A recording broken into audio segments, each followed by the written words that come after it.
So, as a lot of you guys are aware, there is a strike going on with the Writers Guild of America that is affecting a bunch of different aspects of entertainment, especially TV shows, movies, everything you could pretty much expect. It's affecting. The Writers Guild of America is pretty huge. There is no doubt about that. But this strike is having ramifications that a lot of people weren't expecting and some were expecting. So, what am I talking about? Well, Disney apparently, this is, mind you, this is super inclusive Disney, right? This is the same company that wants to tell you that their employees matter. They're such an inclusive place and they love being the place of maximum diversity. Well, apparently, they're also the ones who like to promote slave labor because apparently Disney is telling the showrunners of their shows that they should work despite the writer's strike.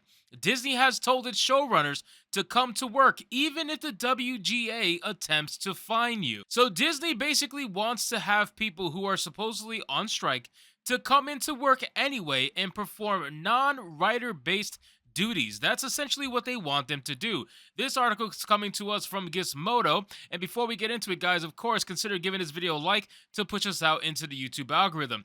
It says in a memo acquired by the Hollywood Reporter, Bob McPhail, assistant chief counsel for ABC Signature, a Disney subsidiary, reminded showrunners for Disney that they are not excused from performing your duties as a showrunner and or producer on your series as a result of the WGA strike. I think it's amazing to me that Disney, or at least a subsidiary of Disney, is trying to throw their weight around as if anybody's going to give a shit. Because again, this is the same company that wants to tell you they are so inclusive.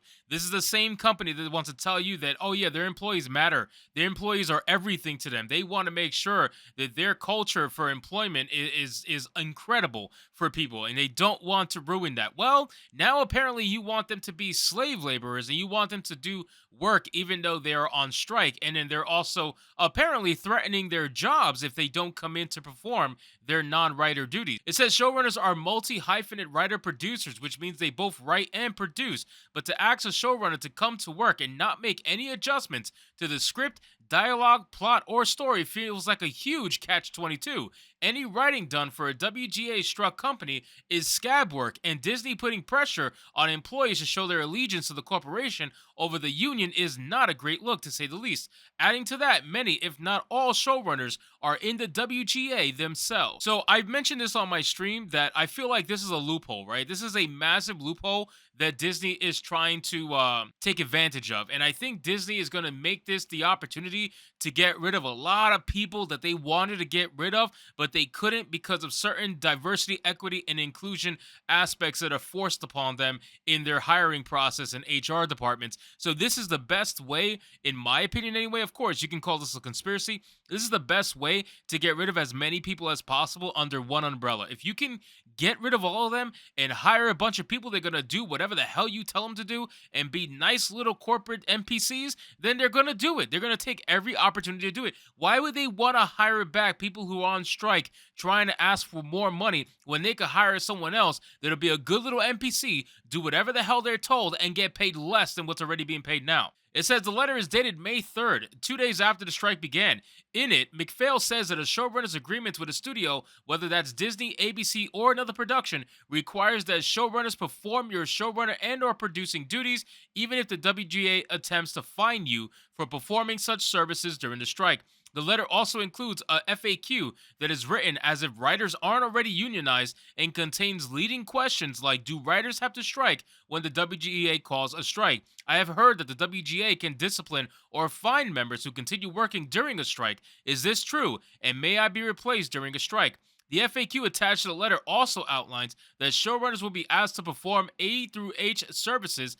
These are adjustments that occur during the production process, such as cutting for time, making line adjustments, and generally allowing producers to create a cohesive narrative during post-production. While technically speaking, these are duties that the WGA states non-writers can perform on WGA-covered projects, the strike rules issued by WGA clearly prohibit hyphenate union members from doing any of these A through H services during the strike.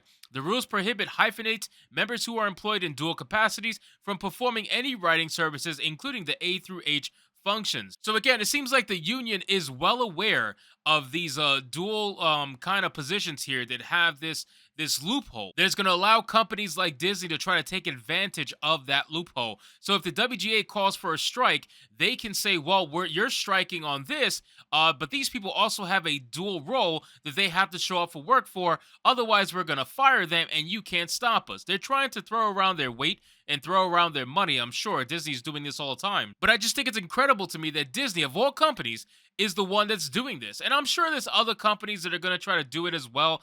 Don't get me wrong. There's other companies that are definitely going to try to get away with this and try to get away with firing people who go on strike because let's be real, these companies don't want these kind of people. They don't want people who go on strike. They don't want people who are going to request more money that you got to pay more money for. They don't want that. So of course they're going to try to find any way to try to get rid of them. Not only that, let's be real, man. These writers are terrible. Like I know a lot of these writers are the ones who create a lot of the content that we make fun of every single day on this channel. It's the same people who made Velma. It's the same people who made She-Hulk. So it's like, why are we even fighting for these writers in the first place?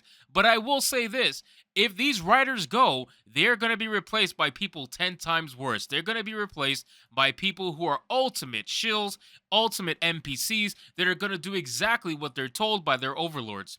It says, it is genuinely incredible to imply that writer-producers should risk WGA fines and retaliatory action from the union if they feel like keeping their jobs. This is how you set fire to any goodwill they might have been at the beginning of this action. Now, again, guys, Disney is going to do what they're going to do, and Disney is a company that could never be trusted. I don't know why people even think that this is going to become something that Disney's going to want to support. Again, they might try to publicly, in terms of PR, try to say, oh yeah, we're all for supporting our workers on strike. And if they want more wages, we're going to do what we got to do. Listen, that's only going to last as long as it's going to last. Disney is going to definitely try to get rid of these people. They don't want to deal with this. No company's going to want to deal with this. And I guarantee you, it's only a matter of time before we start hearing about layoffs, even though Disney's been doing layoffs for a while. I mean, Disney, I think, fired about 7,000 people in the last round, which is insane. And that's because, again, they lost so much money because of their woke identity politics.